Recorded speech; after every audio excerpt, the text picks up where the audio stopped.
Hey everybody. Before we get started with today's episode, I just wanted to read a 5-star review I got on iTunes. It's from Rhodes812, and it says, I've been listening from the beginning, and episode 12 spoke to me the most. It's the first one I wrote down notes from to research when I had some downtime from school. I'm really keyed into this podcast and enjoy the commentary from both Philip and his guests. Keep them coming. Thanks, Rhodes812. Having said that, I really enjoyed the content of today's episode. I don't want to say too much about it, but I was extremely happy to have this subject tell their story. So, having said that, I hope you enjoy it too. Let me know what you think.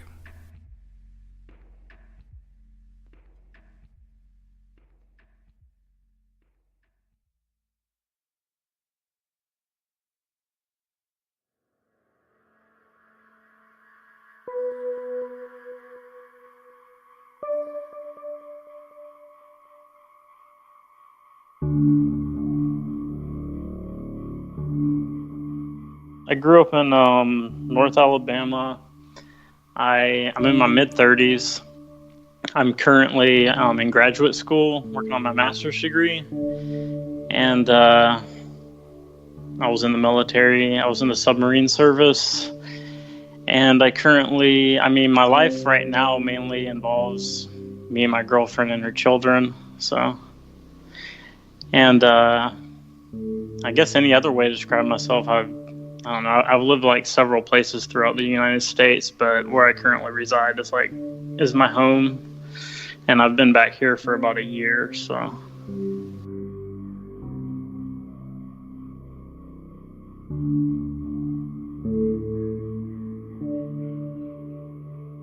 What made you interested in responding to my ad? well, what made me interested is basically my life has revolved around drugs and alcohol and recovery, like pretty heavily. So I came across your podcast by like searching drugs.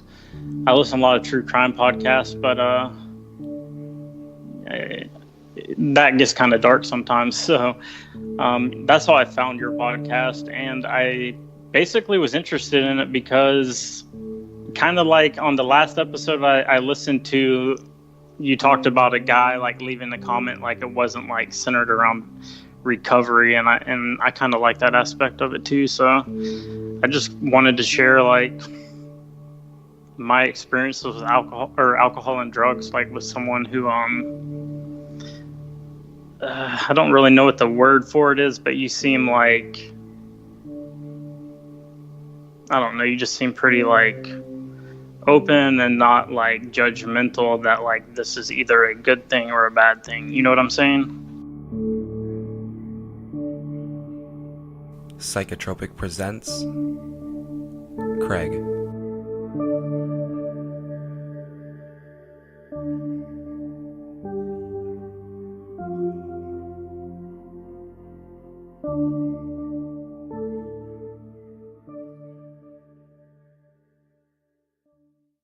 Yeah, for sure. I definitely think that alcoholism and drug addiction can lead down negative roads, especially if it's the type of addiction that inhibits other aspects of life, of normal life. Right. But I also think there's a lot to be gleaned and gained from those experiences. And I'm also just really interested in them. I think there's a lot of misinformation out there, and I think that people just they're not necessarily aware. They look at the drug fiend as almost like a caricature, almost like a cartoon of sorts of what a person like that often is. And I don't really think that people can be a drug addict can necessarily be stereotyped so easily, because I think that there are, an infinite number of types of addicts. And so I think for the most part it becomes very difficult to judge. I think there's common factors that make judgment possible, but I don't think that it's fair to lump everybody into those categories or those factors. You know what I mean? Right. Yeah, I definitely agree.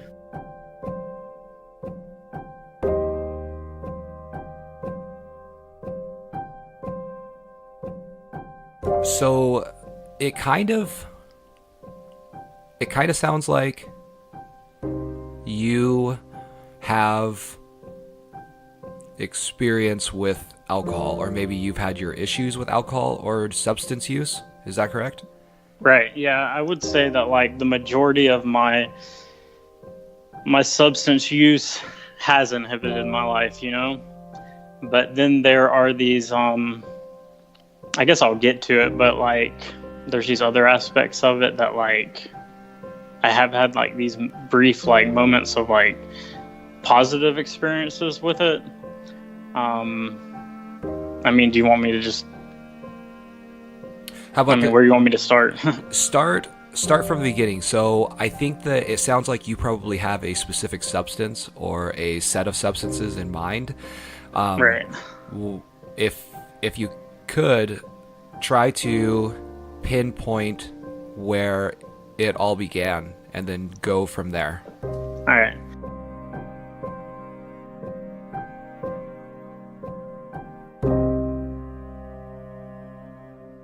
Well, I guess a good starting place is, like I mentioned, it is my girlfriend's daughter. She just turned 16. So like I've kind of been reflecting back to when I was 16, and like at this point in her life, I'm not trying to make this about her, but just use an example. Like at this point in her life, like she's a good person, and she is like grasping these concepts of like how to eat healthy. You know, she like goes to the gym, yoga. She's like preparing for college and all these things. Now, when I was 16, like that was completely opposite, you know? I didn't really have, like, I definitely wasn't preparing for college. I didn't have many goals or too much ambition. Like, pretty much all I had was drug use. I started using like marijuana when I was about 14 or 15. And pretty much my experiences with marijuana, well, I question like, why did I use it? You know, well, I would say prior to using marijuana, I grew up in a household that it was pretty normal, you know, but my father was like, I was like afraid of him, you know, like I didn't,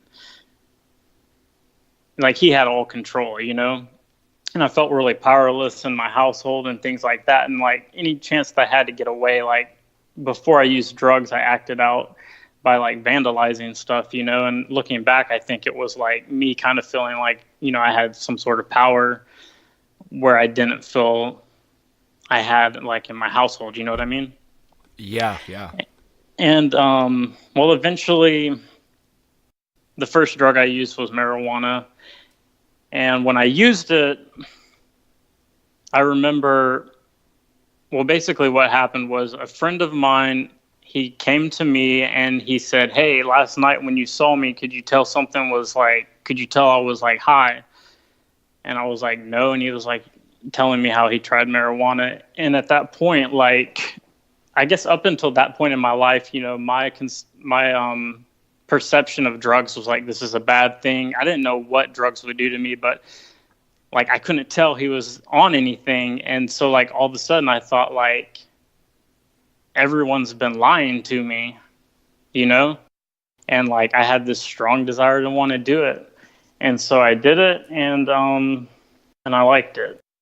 One thing about me is like every time that I've tried a new drug, like I thought, you know, that I found like the key to life, and I wanted to do that drug like every day for the rest of my life. That's pretty much like what happened every time I used a drug. So in my teenage years, I mainly used marijuana, and I used it pretty much on a daily basis.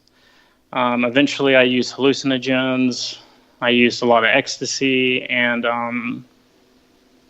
when I was about 17 years old, I tried alcohol. And like up until that point in my life, I was like terrified of it, like, oh, I'm never going to drink. I'm never going to do this. And then I ended up drinking and I was like, fell in love with it. And it What was just, go ahead. what did you love about it? I don't know. It just felt like a huge relief or something. I just liked the way it made me feel. And I also think that just I figured out like this particular substance is going to be more accessible than anything else. And I can't really tell you why I loved it, but I just loved the feeling. And well, no, I will say one thing that I loved about it. The night that I drank for the first time, like when I was in high school, like I was really like confused about my identity.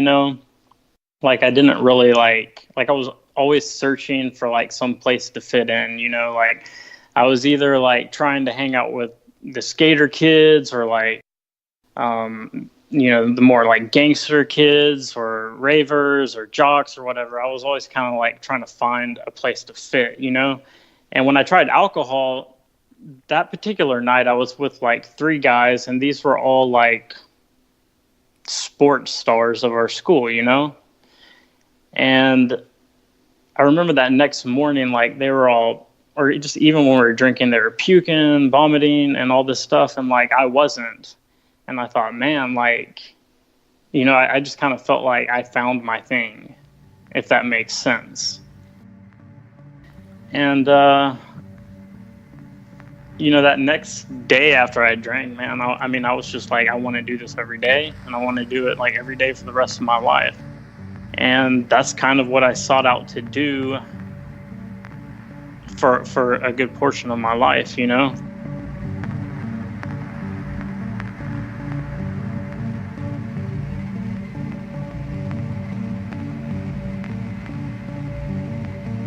After high school, like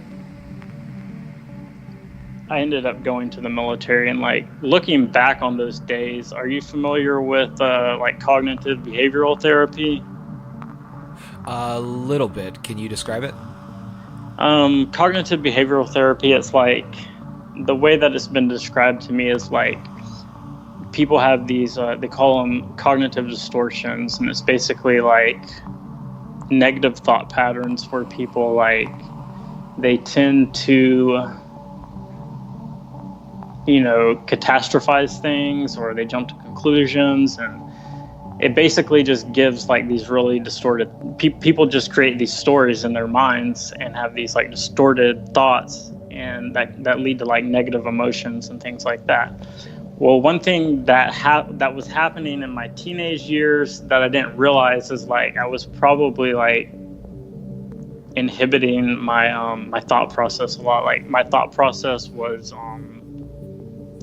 I read somewhere the brain develops the most between the ages of 17 to 19. I was using so many like drugs and alcohol during those years that I had like an extremely negative view on the world. I was like full of anger, and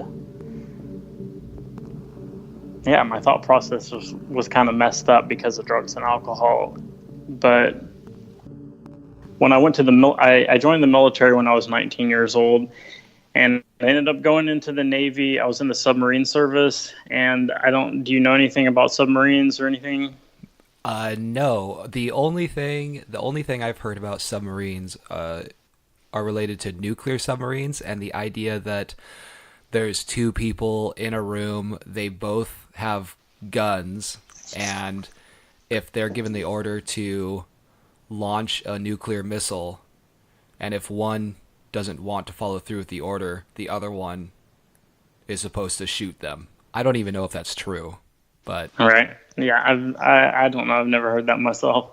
But I mean, I wasn't on. I know what kind of submarine you're talking about. I wasn't on that particular type of submarine. Like when I was in the Navy, there's 2 types: fast attack and ballistic. I would be willing to bet that story is like not true, but that you're talking about ballistic submarines. I was on the fast attack submarine, and I just kind of, when I joined the military, like I didn't put much thought into it. It was like I could tell after I graduated high school that my life wasn't really going anywhere. Um, I wasn't set on going to college. I just didn't have any plans. Like all I was doing was smoking pot. And so just kind of randomly, I decided to join the military, and I ended up in the submarine service. I guess one thing that I would say about that is working on a nuclear submarine is like it's the most stressful thing that I ever did. Um, whether I was at sea or in port, it was constant stress. You're constantly like you're in a small space with like 150 different people. And during that time period, like I developed like a really bad, like nasty alcohol addiction. Or I don't even know if it was addiction. I just developed like a really bad habit with alcohol because being around so many people in such a small space, like all I wanted to do was not be around people. I know now today that like I developed like really bad depression in that environment. And so kind of like during that period in my life, what happened was any chance I had to get off the submarine, like I was in my barracks room, I was by myself, and I was like drinking about like 12 to 18 beers, like any chance I could. I remember that period of time, like sometimes if we were in port for multiple months, I remember counting like 90 days straight, like drinking that much every single night. And generally what was happening when I was drinking is, well, back then, have you ever had a problem with alcohol? No. So me personally, I'll drink socially, and I Uh-huh. understand that I can use alcohol to kind of lubricate my social interactions, where I'll talk a little bit more. I'll talk a lot more. I'll be a little more boisterous, right? But Right. me personally, I find alcohol to kind of dull me. Uh-huh. I feel like it makes me a little bit more dumb, and it's not. It's just kind of a woozy feeling, and it's not something that I find overly interesting. Right. Yeah. Well, yeah, I would say that like what you're describing in terms of using alcohol for the social aspect and everything. Yeah, I definitely used it for that at one point in my life. And I don't know like where it took the turn, but at some point in time it did take a turn to the point where it was like this, it was just a nasty habit, like just every day, like worn out, waking up hungover, um, and just, doing that over and over constantly. It definitely like beat me down mentally and stuff. But back in the military, when I was struggling with that, I kept telling myself for like a long time, like, even at the nastiest of the addiction, like I was convinced like I was partying. You know what I mean? Like people ask me what you're going to do. It's like I'm going to party, but what I was really doing is just locking myself in my room and drinking as many beers as I could. And so during this time period, like I developed depression. I didn't know it at the time. Pretty much this is what would happen when I drank back then. I would drink like 3 or 4 or 5 beers, feel really good, keep going with it. I'd get all depressed. I'd be like kind of sitting there like crying, and eventually it got to like every time that I drank, like I was calling like these hotlines, like trying to figure out like how to stop this. Well, there was an evening like when I was in the military that I woke up one morning, I was laying on my back, and so I got up and I'm walking around my barracks room, kind of checking out what's going on, and there was like vomit everywhere. It was in the sink, it was on the floor. It was all over the place. And I went into work, and this guy comes up to me and he's like, "What happened last night?" And he was like, "Your roommate is like pissed at you." And I'm like, I don't know. And so eventually I found my roommate and like, what happened. And he was like, he told me that he came in the room and I was on my back and I was like gargling on my vomit. So I was getting, I guess people die that way. And I remember that day, like, telling myself, like, I have to quit, like, drinking, you know? And so I found out pretty quickly, like, it was hard to stop, you know? I would tell myself, like, I'm not going to drink. I'm going to start running. And I would, like, run for, like, one day, and then, like, I'd be right back to drinking. And, this kind of went on and on and on because, I mean, have you ever tried to quit something and you couldn't? Um, and so I guess the closest thing that I haven't totally quit is marijuana.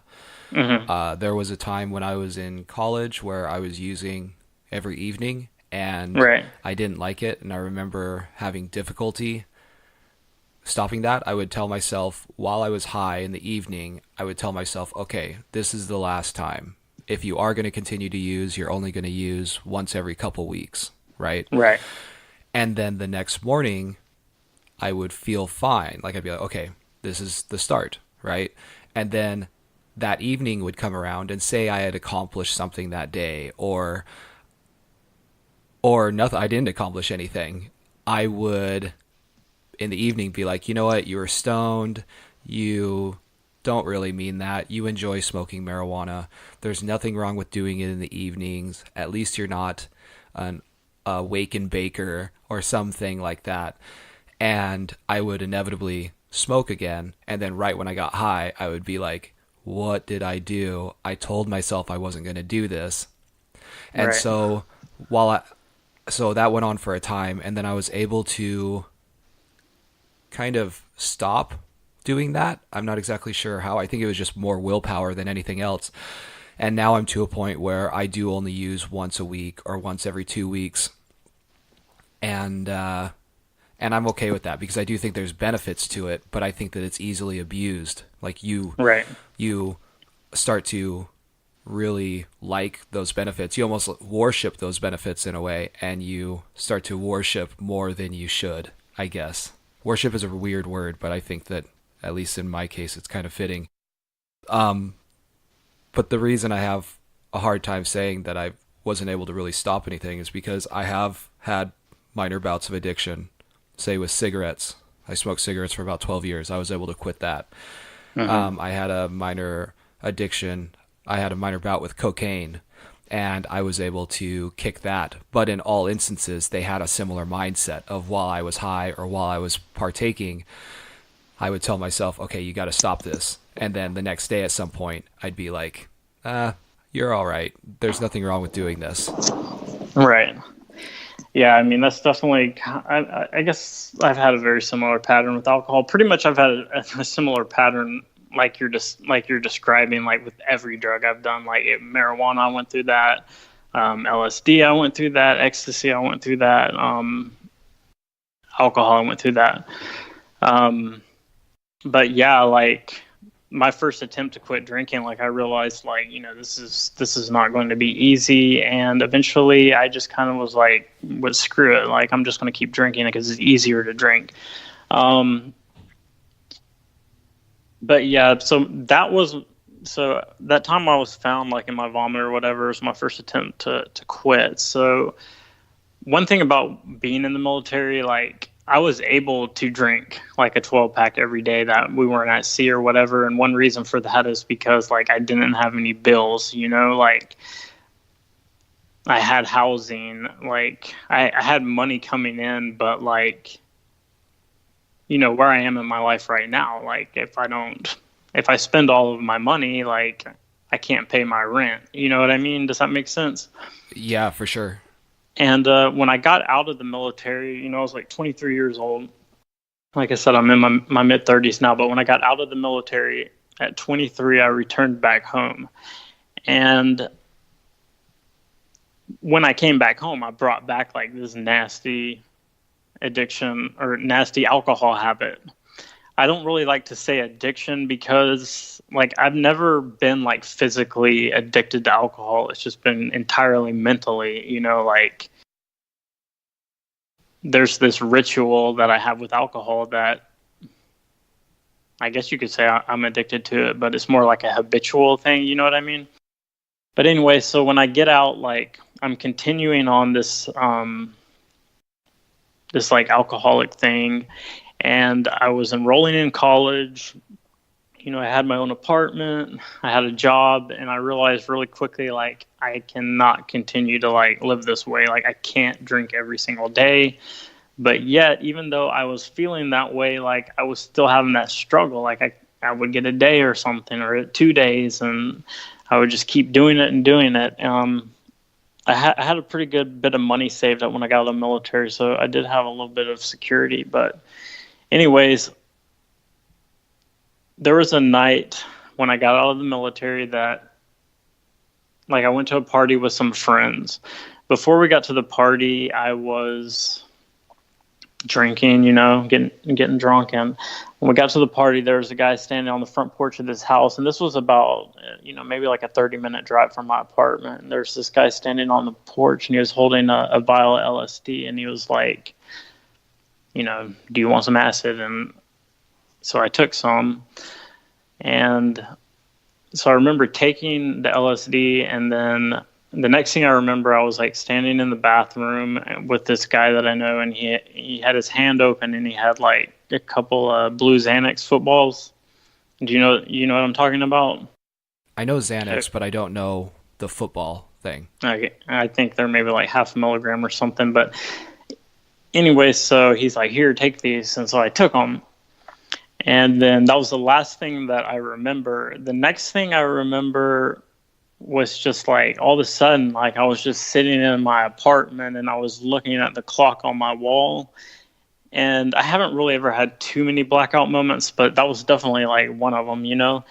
And so I'm sitting there like staring at the clock on the wall, and I realized, like, shit, like I'm tripping on acid, you know? Like I recognized the feeling. And I kind of went into a panic for a minute, because prior to like this point in my life, like when I was a teenager, like I had like a problem with LSD because it was like so readily available, you know? And for about 6 or 7 months back when I was a teenager, I would take it like 2 or 3 times a week, you know, if not more. I don't really remember, but I just know I did it a lot.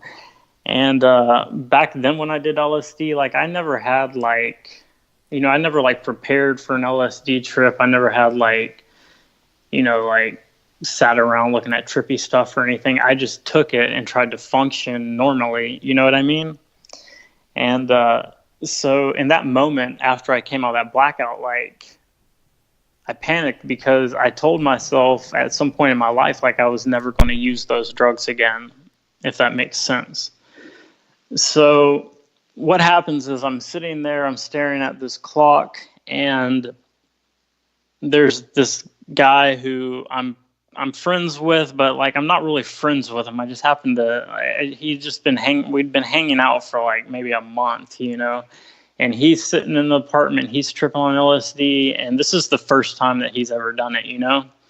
And this is probably like the 60th time I've done it. And I just like start crying. I'm like breaking down. I'm getting all depressed. I'm like, I can't believe I'm doing this. Totally probably killing his trip. But kind of what was happening in that moment. And in a previous podcast, you had talked about like,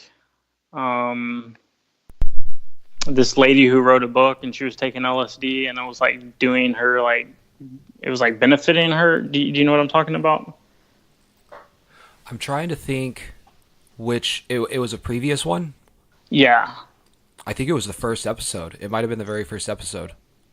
Well, I mean, are you just, I mean, are you aware? I mean, you are, I assume you're aware of like how they're starting to like study LSD again in Yes. terms of like benefiting mental health. Yes. Well, you know, at this point in my life, I didn't really, you know, I didn't know anything about that. But like what happened that night was, you know, I had all these struggles for like a long time with the alcohol and like trying to quit and this and that. And like, for some reason that night, like when I was on LSD that night, like it kind of like entirely like lifted this veil of denial that I'd been living in, and I just started like I could just like I felt like I could just see like very clearly just like what alcohol was doing to me, and just like how nasty of a habit it was. Like it's like in that moment, like I wasn't making, I knew that like there was no excuse for what I was doing. And I guess, yeah, like I said, the best way to describe it is like that veil of denial was just like lifted for like a brief moment, And because I can remember like this guy who was with me, and I was thinking like, who is this person? Like he's not even my friend. Like this is just like someone that I've been like sharing this nasty alcohol habit with, if that makes sense. And kind of like what happened that moment, or that night, like it was about 4 a.m, and like I picked up the phone. Like I think I still had like a landline back then, but I picked up the phone and I called my dad, and he answers, and I'm like, he's like, "Are you okay? What's going on?" And I was like, "Look, there's like something that I need to tell you. I'm not going to tell you tonight, but I'm coming over tomorrow because I have to talk to you, And he was like, "Okay." And then we hung up. And I remember after that phone call, I tried my best to kind of just enjoy the night. But, that next day I did follow through on like what I said I was going to do. And I went to my parents' house, and I, told them like, "Hey, I'm struggling with alcohol. I think I have a problem or whatever." And like from that day up until like a little over a year, like I didn't touch a drop of alcohol. And, at the time, like I didn't really know why, but since then I've learned, like at one point in time they were studying like LSD and alcoholism, and like how LSD could help alcoholics get sober.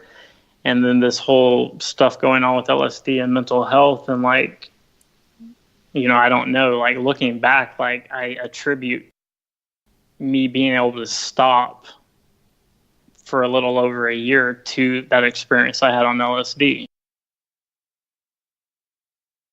When you were struggling with your alcoholism and you had these moments where you were like, "I need to quit," what was different between those moments and the moment on LSD when you were like, "I need to quit"? Well, one thing that I will say is that like, my story with alcohol, and I'm not gonna go on and on, but my story with alcoholism didn't necessarily end there. You know what I mean? Like I have struggled with this since. But I would say that like it's never been as bad as it was during that time, like when I was in the military and before this experience. Like since then, the moments that I've struggled with alcohol have been like brief. Like I've been able to stop myself, and sometimes I just didn't even care. Like I was just like, screw it, I'm gonna drink. But I would say the moments that were different, I have no idea. I think that one thing I would say was like, man, I was just like full of excuses, like I remember one thing that I recognized that night when I was on LSD. It was like I was sitting there and I was thinking like, holy shit, dude, I have planned like events for the next like month nearly, that there was like some birthday parties, some other things that were coming up that I was going to go to, but I didn't even care about any of those events that were taking place. Like that was just like my plan to drink, and it was like it was my excuse, Yeah, it was like your vehicle to carry alcohol. Right. And I think that like in that moment on LSD, like I realized that, whereas before that, like I didn't realize that. And it's so hard to say because this experience was like, over a decade ago. But I would say that, like, I just felt like there was, like, there just wasn't any more excuses left in me.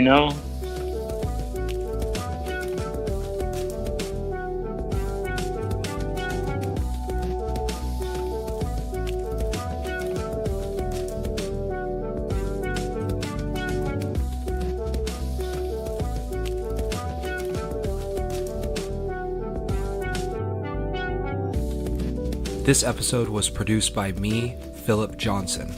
You can find a list of all songs used in the description section of this episode. If you liked what you heard, please subscribe. Also, leave a review. I'd really like to hear what you think. Lastly, if you have a story that you'd like to share, I'd love to hear it. Shoot me an email at psychotropicpodcast@hotmail.com and let's make something happen. Thanks again, everybody. See you next time.